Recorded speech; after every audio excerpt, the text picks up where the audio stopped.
Pernahkah kamu merasa satu ucapan kecil dari seseorang bisa merusak seluruh harimu? Pernahkah kamu diam-diam menyimpan amarah, bukan karena apa yang dikatakan orang lain terlalu jahat, tetapi karena hatimu terlalu mudah terbakar? Kita sering berpikir bahwa marah itu wajar, marah itu manusiawi. Tapi seberapa sering amarah yang wajar itu mengubah kita menjadi pribadi yang tidak kita kenali? Kita menjadi reaktif, mudah tersinggung, kehilangan kendali hanya karena dunia tidak berlaku seperti yang kita mau. Dan setelah semuanya reda, yang tersisa hanya penyesalan. Kata-kata yang tidak bisa ditarik kembali. Sikap dingin yang menghancurkan relasi. Dan diri kita yang makin jauh dari kedamaian. Di titik inilah banyak orang bertanya, apakah bisa hidup tanpa amarah?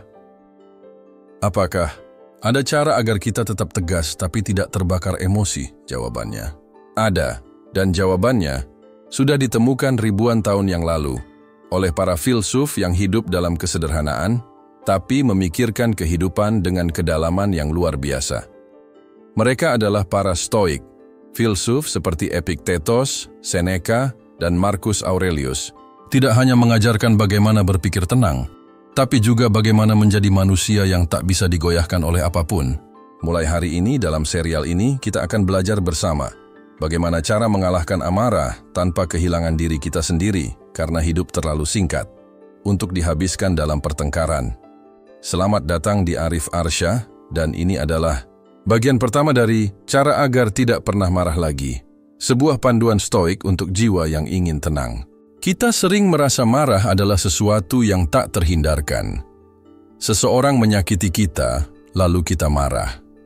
Kita diperlakukan tidak adil, lalu kita marah. Semuanya terasa otomatis, naluriah, seperti reaksi tubuh yang tidak bisa ditahan. Tapi benarkah demikian?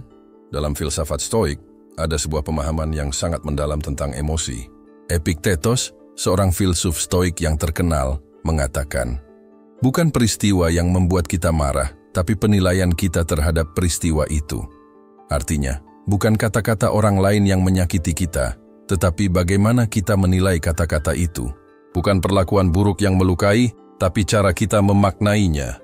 Bayangkan seseorang berkata padamu, kamu bodoh. Jika kamu percaya bahwa kamu memang bodoh, kamu akan tersinggung. Jika kamu tahu bahwa kamu tidak bodoh, kamu mungkin tersenyum atau mengabaikannya. Situasinya sama, tapi respon kita bisa sangat berbeda. Itulah kekuatan dari cara kita menilai sesuatu. Bagi para stoik, amarah bukanlah reaksi otomatis. Ia adalah hasil dari sebuah proses dalam pikiran. Sebelum kita marah, kita telah lebih dulu menilai bahwa sesuatu itu buruk, bahwa kita diperlakukan tidak adil, bahwa kita harus melawan. Semua itu terjadi di dalam diri kita, bukan di luar. Marcus Aurelius, kaisar Romawi sekaligus filsuf, menulis dalam catatannya, jika kamu merasa kesal, periksalah.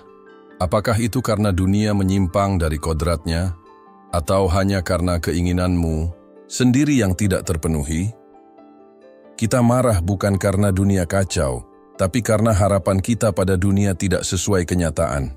Stoikisme mengajarkan satu hal penting, kemampuan untuk mengamati pikiran sebelum bereaksi. Saat seseorang menyinggungmu, diamlah sejenak. Tanyakan pada dirimu sendiri, apa yang sebenarnya aku rasakan? Mengapa aku merasa tersinggung?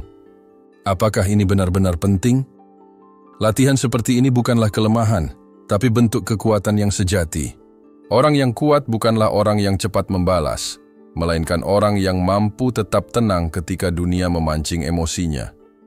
Ketika kita membalas dengan kemarahan, seringkali kita justru membakar diri kita sendiri terlebih dahulu.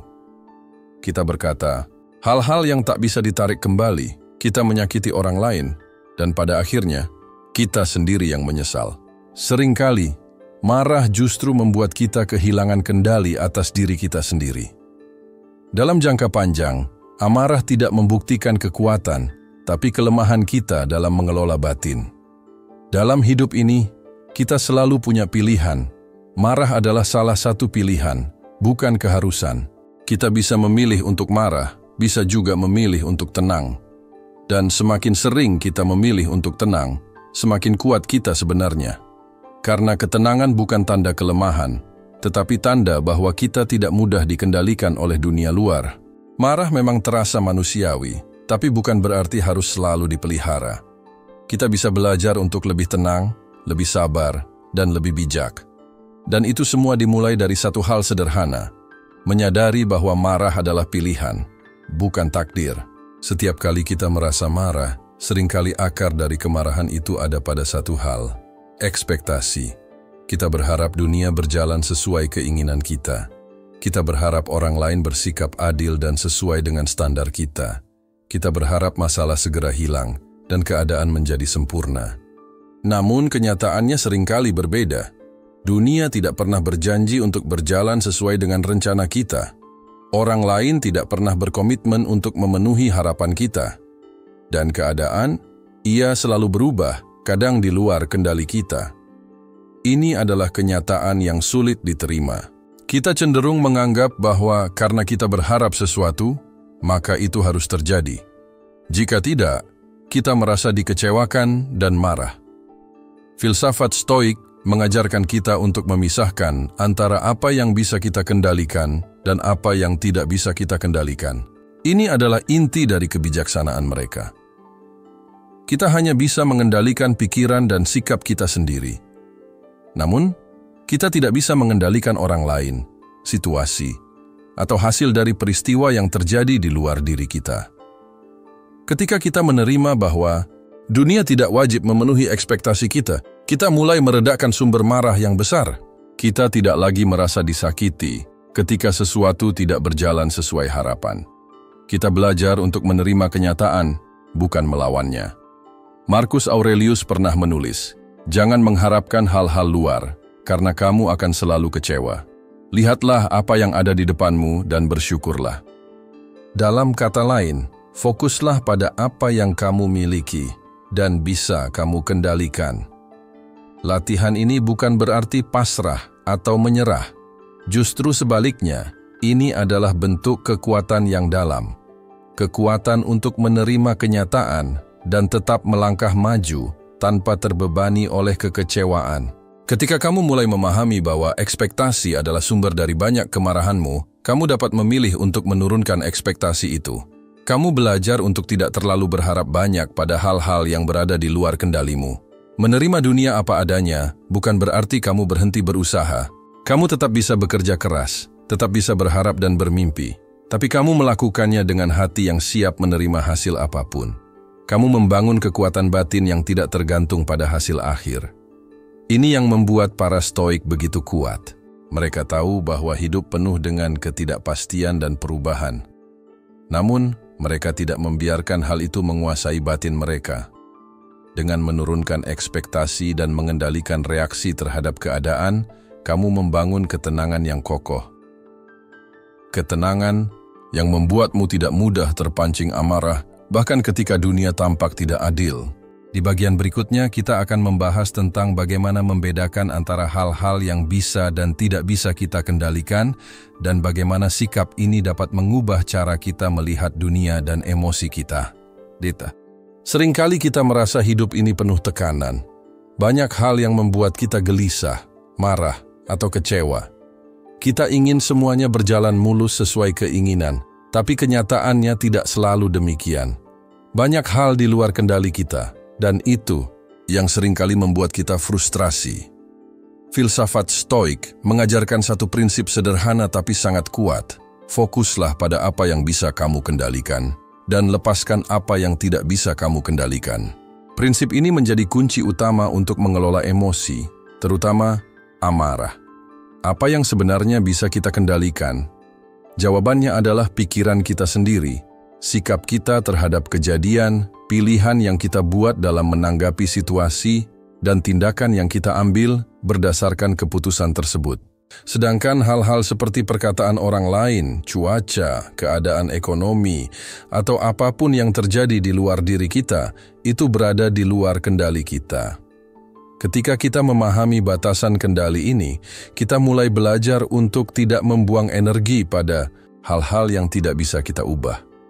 kita berhenti memendam kemarahan terhadap hal-hal di luar jangkauan kita dan mulai fokus pada apa yang memang bisa kita kelola.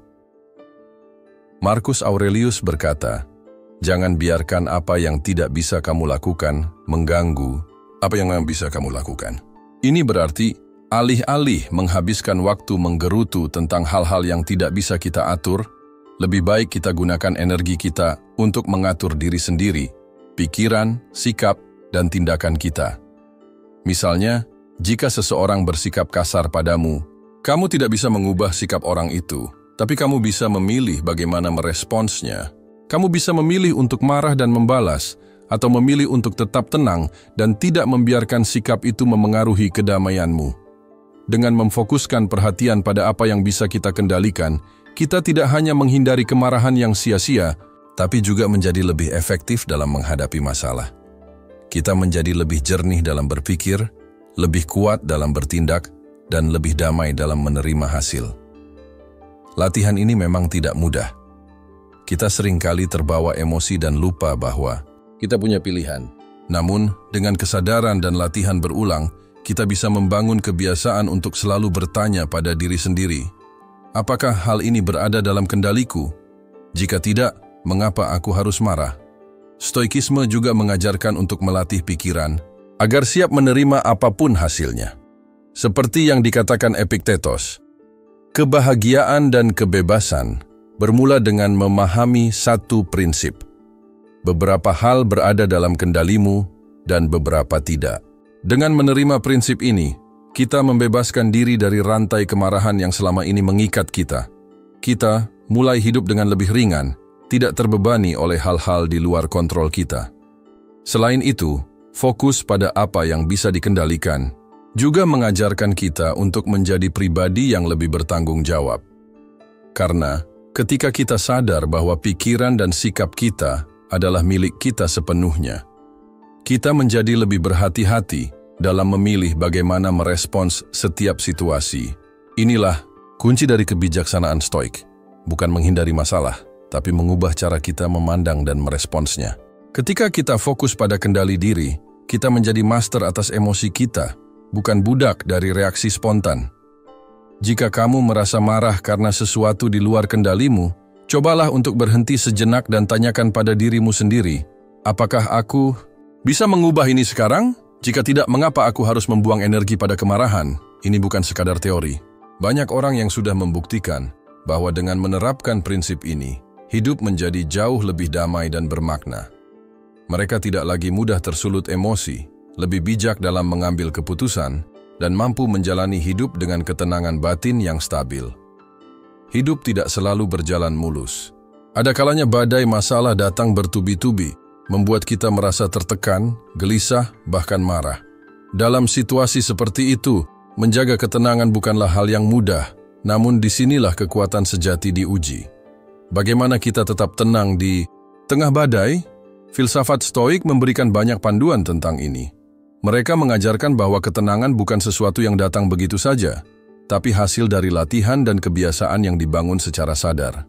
Ketenangan adalah kemampuan untuk tetap berdiri teguh, walau angin kencang menerpa. Salah satu latihan penting yang diajarkan adalah refleksi pagi dan malam.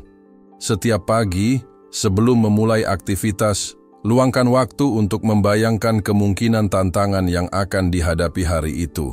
Bayangkan bahwa mungkin akan ada orang yang bersikap tidak menyenangkan atau ada situasi sulit yang harus dihadapi. Dengan membayangkan ini, kita mempersiapkan pikiran agar tidak terkejut dan tidak mudah terpancing emosi. Marcus Aurelius, dalam catatan pribadinya, sering menulis tentang bagaimana ia membayangkan hal-hal buruk sebelum hari dimulai, agar ia siap menghadapinya dengan tenang dan bijaksana. Latihan ini membantu mengurangi reaksi emosional berlebihan ketika masalah benar-benar datang. Selain itu, penting juga untuk melatih pengamatan diri sepanjang hari. Ketika kamu mulai merasa gelisah atau marah, berhentilah sejenak. Tarik napas dalam-dalam dan amati apa yang sedang terjadi di dalam dirimu. Apa yang membuatmu merasa seperti itu? Apakah ini hal yang benar-benar penting? Atau hanya pikiran negatif yang muncul tanpa alasan kuat? Dengan berlatih pengamatan ini, Kamu memberi ruang bagi dirimu sendiri untuk tidak langsung bereaksi. Kamu mengubah respon emosional menjadi respon yang lebih sadar dan terkontrol. Ada juga latihan sederhana lain yang sangat efektif, yaitu pernapasan sadar. Saat kamu merasa emosi mulai memuncak, cobalah untuk fokus pada napasmu. Tarik napas perlahan melalui hidung selama 4 hitungan, tahan selama 4 hitungan, dan hembuskan perlahan selama 4 hitungan. Ulangi beberapa kali sampai kamu merasa lebih tenang. Latihan pernapasan ini membantu menenangkan sistem saraf dan memberi waktu bagi pikiran untuk kembali jernih. Banyak praktisi stoik modern dan juga psikolog menyarankan teknik ini sebagai cara praktis untuk mengatasi kemarahan. Selain itu, ingatlah prinsip stoik bahwa kita hanya bisa mengendalikan pikiran dan sikap kita sendiri. Ketika badai kehidupan datang, jangan berusaha mengendalikan hal-hal di luar dirimu. Alihkan fokusmu pada hal-hal yang bisa kamu atur, seperti sikap dan tindakan. Ketenangan juga bisa diperkuat dengan mengembangkan rasa syukur. Ketika kamu fokus pada hal-hal baik dalam hidupmu, betapapun kecilnya, kamu akan merasa lebih damai dan jarang terbawa emosi negatif. Luangkan waktu setiap hari untuk menghargai apa yang kamu miliki, dan ini akan membantu menjaga pikiran tetap positif. Latihan-latihan ini bukanlah hal yang instan, melainkan proses yang butuh konsistensi.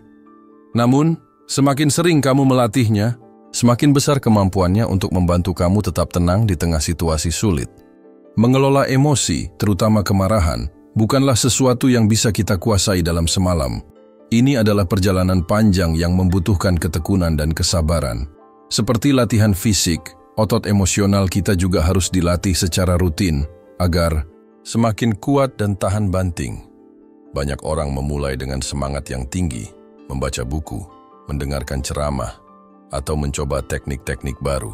Namun, seiring waktu, rasa lelah, godaan untuk kembali ke kebiasaan lama, atau bahkan kekecewaan karena perubahan yang lambat, bisa membuat semangat itu menurun. Disinilah pentingnya menjaga konsistensi. Konsistensi berarti terus melakukan usaha, meskipun kadang hasilnya belum terlihat atau terasa berat. Filosofi stoik sangat menekankan pentingnya kebiasaan dan disiplin dalam membentuk karakter dan ketenangan batin. Marcus Aurelius, yang bukan hanya seorang kaisar tetapi juga seorang filsuf, menulis secara rutin jurnal pribadinya untuk merefleksikan pikiran dan tindakannya. Ia tahu, menjaga pikiran tetap jernih dan hati tetap tenang memerlukan latihan yang berkelanjutan. Salah satu cara terbaik untuk menjaga konsistensi adalah dengan membuat rutinitas harian yang mendukung kesehatan mental dan emosional. Mulailah hari dengan refleksi pagi seperti yang sudah dibahas sebelumnya. Bayangkan tantangan yang mungkin datang dan persiapkan diri untuk menghadapinya dengan tenang. Sore atau malam hari, luangkan waktu untuk refleksi kembali. Apa saja yang sudah kamu lakukan dengan baik?